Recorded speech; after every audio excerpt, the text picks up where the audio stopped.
سنة مسحدن بركي بتعلو وانا حرن ملالو أبزقوا أهدف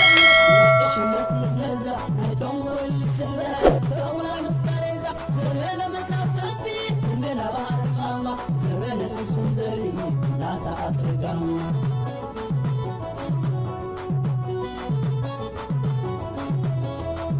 زمن يهودا بالتأبيد نقوليا درباب وانجف ومسون خياري زمن توهاي سنة تسحدن بركي بتعلو وانا حرن بركي بتعلو وانا حرن قدي ألفانو قزي مارن بركي بتعلو وانا حرن سلام كما يتوعلو زغبركم تغاتاتل تيمانا انفو ميديا نلوم ربوع لتسران 4 ورح شديشتا قلتشان عزران شديشتن كم تلمود زتفلالي وانا ويان حاد صرت زعباتاتن زيناتاتن عيزولكم متسيالخو مكتالكم يعدم بقدامنت زغربركم كبرات سماعتي لمو عنتي كاب كتما سمرا زتزرقع حاد زسنبد فيديو زملكت مدب خقربلكم بعبيت فيديو خقربلكم يخبرات سماعتي بتعمل زقرمي كاب أسمر عزمت فيديو إذا فيديو زي بحوات سبع أسمر فتحي زي أبز غربا جزي أب محبراو ميديا ونزنوت خزلو حوات زي مسأي بتعمل غنا أدم كم سجون نزقبوا محواتهم أبز حلفة جزي أبز غرب تزاريبنا لونيرنا كم زي زبولو سبعتون أبز قال سزي زلو ما بركتو زلا على سلزغون كتابة عن كدقوفوني زقبا بدس ولا مجدي تتقرني فمون نابتي زعابي ودابي كتقرنو فتوقينهم بخمزي أبركتهم كجبرون زناري بعابيو بزعبا زي فيديو زمز إزول لكن زقرب نجاري أب إيرترا خابتهم اللوز بهالو زعابي هوسبيتال حليباتي إذا تريوز اللهم حزب بعد الرجع حيزو نخحكم كم زي درجة أنا ماشيم كم زي عينة نجار أب هوسبيتال أب حكمنا رئي فلتني ولا من أوتوبوس كمان كم زبالة رجع رئي فلتني إذا هاجر زي أجن نابي جزء تخيل كم زلا لومي بجهد ترائيلو إذا ماشيم ولا توم دقف سناي تسرعتون كخحدون تزيدوا اليوم إذا ريهم كم سنبلو أنا رجز أني إذا هاجر زي أجن إذا كله هفتنا يتهاجر إذا كله معادن إذا كله عدتات نداتا بحقوقة ندقز شيء زلوا ببليونات دولارات زقمت ناي معادن هفتات عبي سلازة أتويو نهزب أخد حكم زي تخيل هاجر كوينا كم زتريو زلهم حزبنا مصاوت خوين زلو مالتي بعبي يقول نتحزبي بمنتهي تسألت على تلكم بخمسة تسألت زلو اليوم أبدأ خيرهم نحكموا مع محبراو ميديا باستفلا لي مقد نريهم زلنا ولدون من البات سبات لزرخبو دقوم أبدأ سلزلوهم باستفلا لي مقدينا نسوم عم زلنا نبر سأن سب أبوشت إيرترا بخمسة تسألت زلو حزب مبار يهو أبزلوكم تريو لهم مالتي بتعمل زي حزنين بزخونه سلازي حجون إذا سرعة زي ملو نزه هاجر زي ناب عمودة خمسة زي لاوي ناب زي نان إكزيست نغيت خون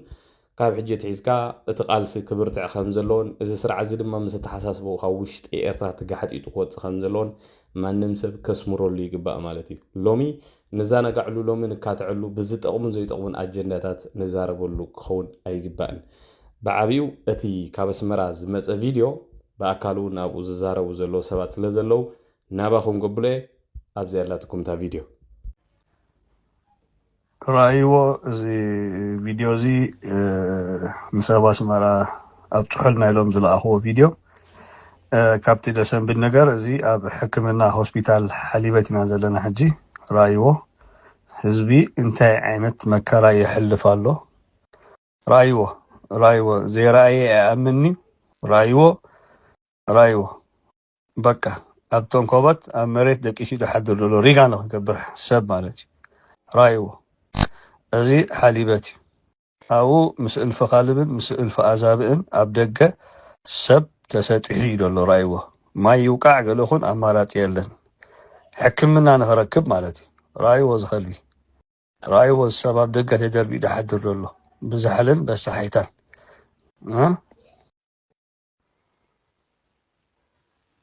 صغار أيوة أبدقة تسطيحو على الله أب كوروني يحضر كاتري أب قول وطيو بقى بونا فلح ተንኮበት ገይሩ ኮታ ሰበቕ ሳግም ተቐይሩ ህዝቢ ኣብ ማእኸል ኣስመራ ከሎ ራእይዎ ማለት ምርኣይ ምእማን ስለ ዝኾነ እዚ ሓደራ ኣብ ፅሑልና ኣብዚ ኣደራ ዓዚና ወዲቕና ደልና ብልና ኣሎ ራእይዎ ህዝቢ ኣስመራ ይኹን ህዝቢ ኤርትራ ኩሉ ረኺብዎ ዘሎ ካብ ሕክምና ኣገልግሎት ሓሊበት ንኽሕከም ኢሉ ማለት እዩ ራእይዎ ቆፀራ ሰብ ከመይ ከርተት ይብል ኣሎ ቀፂለ ዘቕርበልኩም ክቡራት ሰማዕቲ ሓው ኪሮስ ኣስፋሃ ሎማዓንቲ ብ20,000 ብር ውሕስ ካብ ቤት ማእሰርቲ ከም ዝተፈትሐ ሓበሬታ መፂና ኣሎ ሓው ሰልጠነ ግርማይ እውን ቅድሚ ገለ ሰዓታት ኣቢሉ ኣብ ማሕበራዊ ሜድያ ዘርጊሕዎ ኣሎ ማለት እዩ እቲ መረጋገፂ እውን ኣብ ዘለኩም እቲ ናይ ቤት ፍርዲ ብ20,000 ውሕስ ሓው ኪሮስ ኣስፋሃ ካብ ቤት ማእሰርቲ ከም ዝወፀ ነዚ ኢና ድማ ኣብ ዝሓለፈ ሳምንታት ብዛዕባ ናይ ሓው ኪሮስ ኣስፋሃ ማእሰርቲ እዚ ዋላ ሓንቲ ዘደንግፅ ነገር ወይ ዘሰንብድ ነገር የብሉን ኦፍኮርስ ማእሰርቲ ብፍላይ ሓደ ተቃላሳይ እሞ ድማ ኣብ መሪሕነት ኣብ ግንባር ዘሎ መሪሕነት ክእሰር ከሎ ድምፂ ክንኮኖ ዓውዓው ኢልና ክንዛረብ ይግባእ እዩ እንትኳ እንተተባሃለ ዝርቡን ዘይዝርቡን ክዛረቡ ዝቐነዩ ሰባት ግን ምናልባት ዝሓፍሩሉ ግዜ ዝኣኸለ ኮይኑ ይስማዓኒ ማለት እዩ እቶም ኮነ ኢሎም ነቲ ነገር እዚ ናብ ፖለቲካዊ መልክዕ ወሲዶም ፖለቲሳይዝ ክገብርዎ ዝፈተኑ ትማል ንግሆ ኣዝዩ ሕማቕ ዘረባታት ዝዛረቡ ዝነበሩ ብዛዕባ ግንባር ይኹን ብዛዕባ ኪሮስ ሕጂ ተመሊሶም ብፅዓት ኮይኖም ክመፁ ዝፈተኑ ሰባት ንፈልጦም ስለ ዝኾንና ብዙሕ ብዛዕባኦም ኣርእስተ ኣልዒልና ንዛረበሉ ነገር የለን ምክንያቱ ሰሙናዊ ነዚ ተቃላሳይ ነዚ መንእሰይ እዚ ቃልሱ ጉዳይ ቃልሱ ንኸይገብር ኣብ ቃልሱ ኮንሰንትሬት ንኸይገብር ዝግበር ሰሙናዊ ዝወሃብ ኣጀንዳታት ስለ ዘሎ እዚ ስቑኢልና ኢና ሓሊፍናዮ እቶም ከይፈለጥኩም ኣሕዋት ብግርህነትኩም ብዝተፈላለየ መገዲ ሕማቕ ዘረባ ትዛረቡ ዝነበርኩም ሰባት ድማ እዚኣ ከምዚኣ ክትከውን ማለት እዩ ብዓብዩ ግን ጉዳይ መእሰሪ ናይ ሓው ኪሮስ ኣስፋሃ ምፍላጡ ኣይተርፎን እዩ ባዕሉ እውን መፂኡ ክዛረብ እዩ ቤት ፍርዲ እውን በቲ ዝተኸሰሰሉ ጉዳይ ብሕጂ እውን ምናልባት ፓብሊክ ክገብሮ እዩ ዝብል ትፅቢት ይግበር ማለት እዩ ሓው ኪሮስ ኣስፋሃ ግን እንኳዕ ብሰላም ካብ ቤት ማእሰርቲ ወፃእኻ ጥራሕ ክብለካ ዝኽእል ካልእ ዘቕርበልኩም ክቡራት ተኸታተልቲ ሎማዓንቲ ኣብ ማሕበራዊ ሚድያ መቸም ኣናዊፅዎ ዘሎ ዜና ከዓ ሞት ናይ ኣዶ ንውልቀ መላኺ ኢሳያስ ኣፈወርቂ ዝኾና ኣዳነሽ በርሀ ኣብ መበል 97 ዓመተን ኣብ ሃገር ኣሜሪካ ከም ዝዓረፋ ተፈሊጡ ኣሎ እቲ ዝገርመኩም ነገር ኣነ ንባዕለይ ኣዲኡ ንኢሳያስ ኣፈወርቂ ክሳብ ሎሚ ብሂወት ዘለዋ ኮይኑ ኣይመስልን ነይሩ ፈፂመ ይፈልጥ ነይረ ዘስደምምን ዝገርምን እዩ ንባዕሉ 80 ዓመት ህዝቢ ኣብ ምስቃይ ህዝቢ ኣብ ምጥፋእ ዝገበረ ውልቀ መላኺ እተን ኣዲኡ መበል 97 ዓመተን ሎማዓንቲ ደን ዋላ ትማሊ ከም ዝዓረፋ እውን ተፈሊጡ ኣሎ ማለት እዩ ሕጂ ንሕና ንብሎ ነገር የብልናን ሞት ስለ ዝኾነ ኩሉ ግዜ ንሕና ኣብ ዝሞተ ሰብ ስለ ዘይንፈርድ ንኣመንቲ እውን ስለ ዝኾነ ኣምላኽ ስለ ንኣምን እቲ ፍርዲ ንኣምላኽ ኢና ንገድፎ ነዘን ሞይተን ዘሎ ኣዶ ንኢሳያስ ኣፈወርቂ ኣብ ዝሓለፈ ናይ 56 ዝኸውን ዓመታት ኣብ ኤርትራ ብወደንን ብመሪሕነት ወደንን ኣብ ልዕሊ ህዝቢ ኤርትራ ኣብ ልዕሊ ካልኦት ጎረባብቲ ህዝብን እዚ ኢልካ ክትገልፆ ዘይትኽእል ኣዝዩ ዘሰቅቕ ጨካን ዝኾነ ተግባራት ክፍፀም ከሎ ኣዲኡ ምናልባት እንታይ ይብላ ነይረ እንታይ ይገብራ ነይረ ንፈልጦ ጉዳይ የብልናን ከምታ ዝበልኩኹም ኣነ ብፍላይ ብሂወት ዘለዋ እውን ኣይመስለንን ነይሩ ማለት እዩ ብሕፅር ዝበለ ግን ውልቀ መላኺ ኢሳያስ ኣፈወርቂ እዘን ኣዲኡ ኣብ ሱዳን ይቕመጣ ካብ ኣስመራ ናብ ሱዳን ከም ዝኸዳ ካብ ሱዳን ድማ ናብ ሃገር ኣሜሪካ ኸይደን 9 ደቀን ኣብ ሃገር ኣሜሪካ ሒዘን ሓቑፈን እቲ ሓደ ወደን ድማ ኣብ ውሽጢ ኤርትራ ኮይኑ ን3-4 ሚልዮን ህዝቢ ከባሳብስ ዝፀንሐ ሰብ እዩ ማለት እዩ ክሳብ ሎሚ ካብቲ ገዛ ዳርጋ ኣብ ግዜ ኩናት ገለ ዝተሰውአ መስዋእቲ ከም ዘየለ እዩ ዝሕበር ኣይ ቲንክ ሓደ ካብኦም ብሕማም ምክንያት ድሕሪ ናፅነት ከም ዝዓረፈ እውን ይንገር ማለት እዩ ብዝኾነ ግን ብዙሓት ሰባት ካብ ስደት ወፂኦም ኣዲኦም ከማን ክቐብሩ ዘይከኣሉ ካልእ እውን ኣብ ደገ ንሃገር ክንደይ ነገር ገይሮም ኣብ ደገ ሞይቶም ናብ ሃገር ንኸይቕበሩ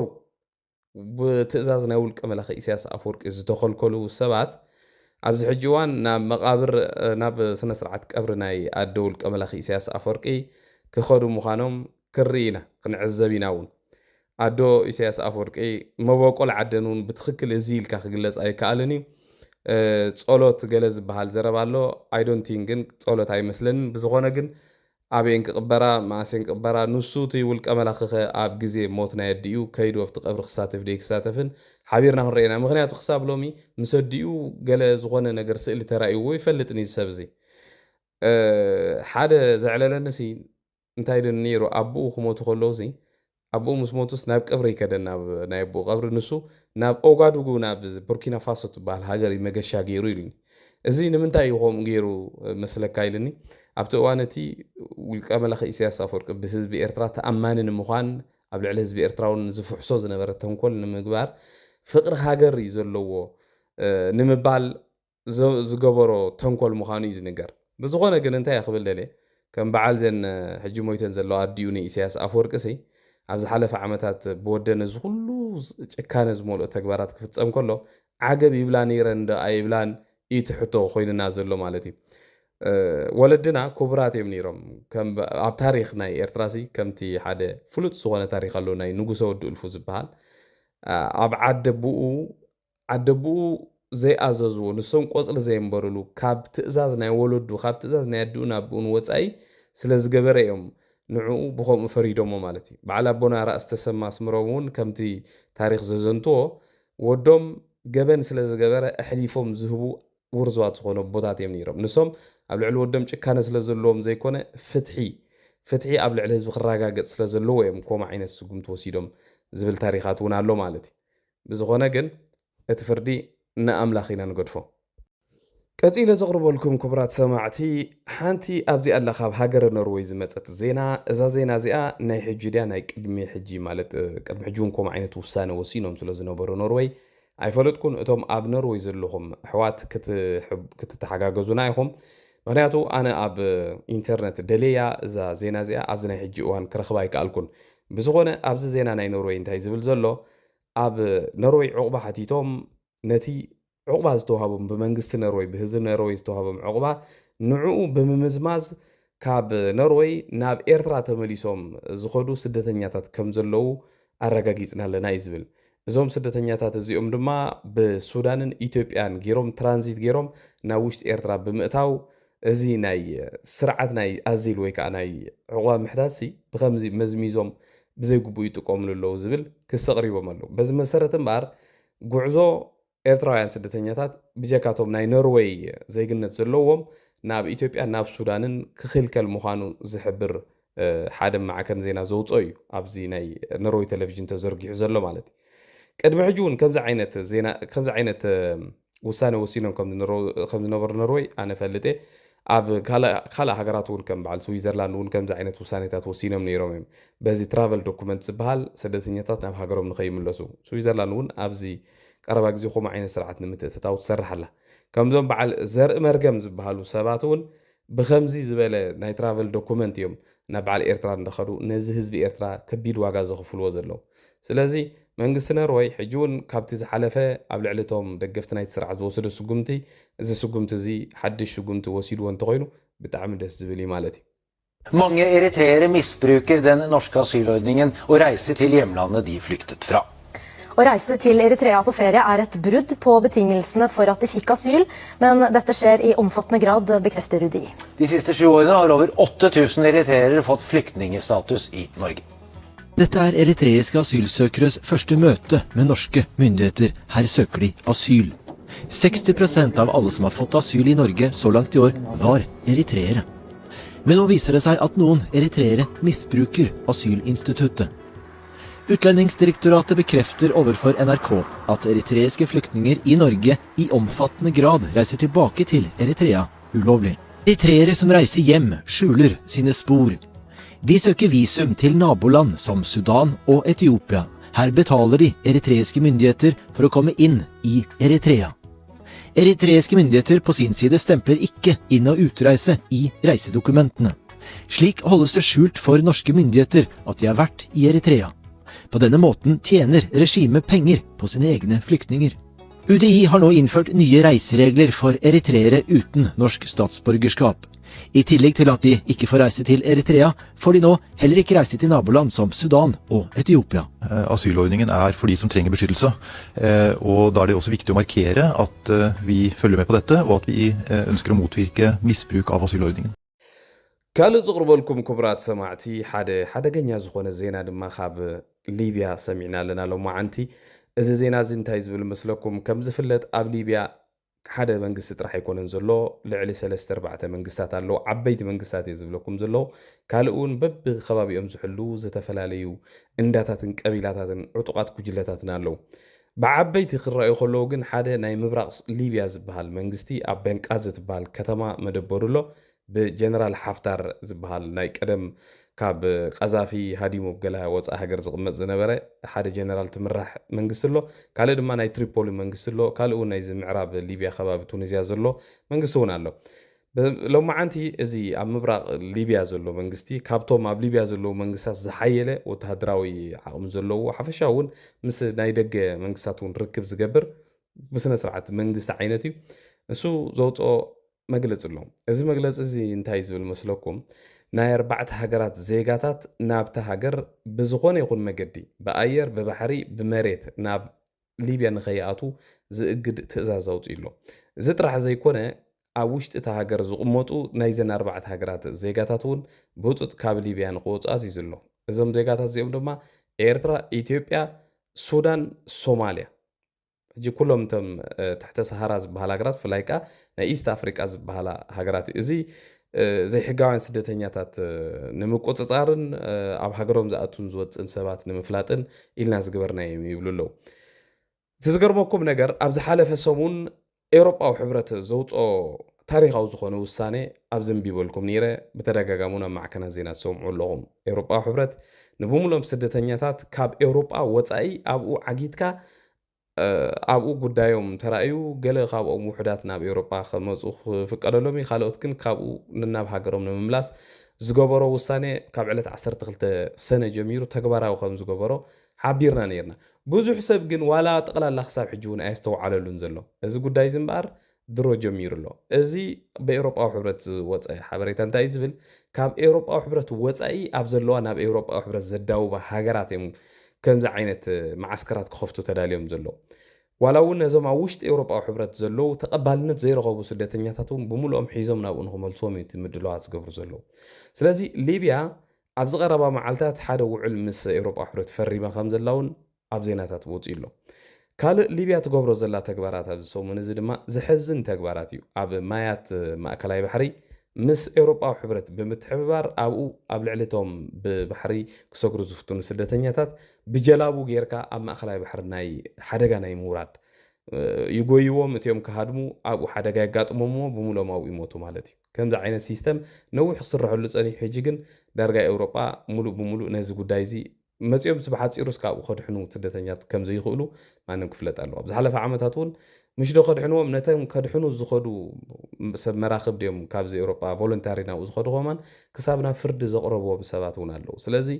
እዚ ሕጂ ሊብያ ወሲዳቶ ዘላ ስኩምቲ ብፍላይ ኣብ ልዕሊ ዘን 4 ሃገራት ስደተኛታት ኣዝዩ ሓደገኛ እዩ ነቶም ኣብኡ ኣትዮም ዘለዉ ስደተኛታት እየ ዝብል ዘለኹ ካብ ኤርትራ ኢትዮጵያ ሱዳን ስደተኛታት ናብ ኤውሮጳ ንኸይመፁ ኣብ ዶባት ዓፂና ክንክልክሎም ኢና ገለ ዝብል ግን ምናልባት ብክልተ ኣንግል ክንሪኦ ንኽእል ኢና ኣይደኖ እዚ ናብ ስደት ምምፃእ ናብ ስደት ምብራስ ገለሲ ፍታሕ ኮይኑ እውን ኣይረኣየካን ምናልባት ኣብኡ ኮይንካ ኣፍሪቃ ኮይንካ መውፅእ ስለትስእን ናብ ዘኖት ወፅእ ስለትደሊ እምበር ሎሚ ክንሪኦ ከለና ፍታሕ ኮይኑ እውን ኣይረኣየኒ ማለት እዩ ኣብ መወዳእታ ዘቕርበልኩም ክቡራት ሰማዕቲ ቅድሚ ትማለ ቢሉ ይኸውን ኣብ ማሕበራዊ ሜድያ ዝተዘርግሐት ሓንቲ ቪድዮ ነይራ ካብ ሃገር እስራኤል እዛ ቪድዮ እዚኣ እንታይ ትብል ኣብ እስራኤል ሲ ተሓዋወስ ኮይኑ ኤርትራውያን ኩሎም ብሓባር ክውዕሉ ጀሚሮም ኣለዉ ይተሓዋወሱ ኣለዉ ዝብል ዜና ብቪድዮ መልክዕ ዘርጊሖማ ነይሮም ገለ ምናልባት ደለይቲ ፍትሒ ምስ ደገፍቲ ህግደፍ ብሓባር ኮይኖም ኣብ እስራኤል ኣብ ሓደ ፌስታ ማለት እዩ መርዓ ክኸውን ይኽእል ኣይደኖ እንታይ ምዃኑ ብዘየገድስ ሕጂ ኣነ ተቐዳዲመ ብዛዕባ እዚ ጉዳይ እዚ ርእይቶ ክህብ ኣይደለኹም ትማለ ግን ካብ ክፍሊ ሜድያ ናይ ብርጌድ ሓመዱ ሃገር እስራኤል ዝተዋህበ መግለፂ ኣሎ እቲ መግለፂ እሱ ድማ እዚ ጉዳይ እዚ ካብ ኣፍልጦም ወፃኢ ምዃኑን ከምኡ ዝበሃል ነገር እውን ከም ዘይሰርሕን ኣብ እስራኤል ዘሎ ነፍሲ ወከፍ ተቃላሳይ ድማ ብዲስፕሊን ንክጓዓዝን እዚ ከምዚ ዓይነት ተግባራት ድማ ምናልባት ሓደጋ ከውርድ ዝኽእል ተግባራት ስለ ዝኾነ ከቋርፅዎን ዝብል ፅሑፍ ኣውፅኦም ኣለዉ ናይ እስራኤል ክፍሊ ሜድያ ናይ ብርጌድ ሓመዱ ብጣዕሚ ደስ ዝብል ማለት ሓንቲ ነገር ክዛረበኩም ኣሕዋት ኣነ ኤርትራውያን ብሓባር ሓቢሮም ክስዕስዑ ሓቢሮም ክሰርሑ ብሓባር ኮይኖም ክነብሩ ካብቲ ዝምነዮ ንዑ ኢለ እውን ዝቃለስ ዘለኹ ብውልቀይ ክሪኦ ከለኹ እዚ ጉዳይ ኣብ እስራኤል ዘለኹም ኣሕዋት ግን ሕጂ እውን ንመበል 34 ግዜ ጌጋ ከይትፍፅሙ እዚ ስርዓት እዚ ኣዝዩ ጨካን ረሳሕ ስርዓት ስለ ዝኾነ ትማሉ ንግሆ በዓል ወዲ ወርቁ ሓውና በዓል ሃይለ ሓውና በዓል ራስታ ወዲ ሓጎስ ኩሎም ኣብ እስራኤል ዋጋ ዝኸፈሉ ብሂወት ኣሕዋትና ዓዲ ሰላም እዩ ዘሎ እዚ ኩነታት ድሓን ይኸውን ኣሎ ኢሎም በይኖም ክኸዱ ከለዉ ብሳይክል ገይሮም እንዳኸዱ ከለዉ ተሓቢኦም ፀኒሖም እዮም ነዚ ሓደጋ ዘውሪዶምሎም ማለት እዩ ስለዚ ካብታ ዕለት እቲኣ ጀሚርካ ካብዚ ብሂወት ዋጋ ዝኸፈለ ዕለት ጀሚርካ እዚ ስርዓት እዚ ብሂወት ክሳብ ዘሎ ምዞም ሰባት እዚኣቶም ዝግበር ርክብ ብጥንቃቐ ክረአን ብዝኾነ ይኹን መለክዕ እውን ከምዚ ዓይነት ግርህና ንኸይግበርን ኣነ መልእኽተይ ከመሓላለፍ ዝደሊ እዚ ምስ ኤርትራውያን ክሕወሱ ዘይትደሊ ገለ ዝበሃል ዝተኣሳሰር ነገር የብሉን ካብ ሂወት ዝዓቢ ነገር የለን ካብ ዕላማ ዝዓቢ ነገር የለን ትማሊ ሂወት ዝኽፈለና ሂወት ዝኽፈለኩም ጉዳይ ሕጂ ተመሊስካ ብሽም ዕርቅዶ ብሽም ገለዶ ዝበሃል ነገር ናብ ብሓባር ኮይንካ መምፃኻ ሓደጋ ከየውርድ ስጋኣታት ስለ ዘለኒ እዚኣ ርእይቶ ዘመሓላልፍ ዘለኹ ብወገንኩም ብፍላይ ኣብ እስራኤል ዘለኹም ኣሕዋት ነዛ ጉዳይ እዚኣ ርእይቶ ክትህቡላ ኣብዚኣ እውን ኣነ ብከምዚ ኣብፅያ ኣለኹ ማለት እዩ ዝኸበርኩም ተኸታተልቲ ንሎሚ ናይ ምሸት ኣዳልየልኩም ዝነበርኩ መደባት ነዚ ዝመስል ኣብ ዝቕፅል መደብና ክሳብ ንራኸብ ድሓና ምስ እዩ